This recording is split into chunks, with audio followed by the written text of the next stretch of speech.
Прихофитија е типично заболување кај мачките, особено кај нивните помлади.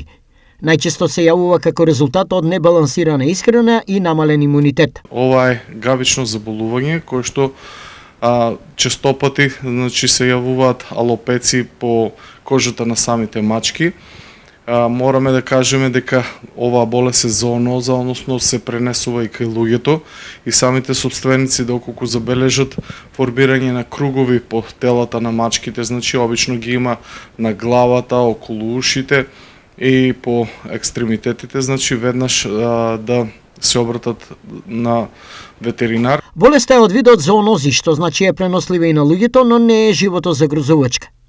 Што прво треба да превземат собствениците доколку забележат дека нивниот милиник е заболен од прихофитија?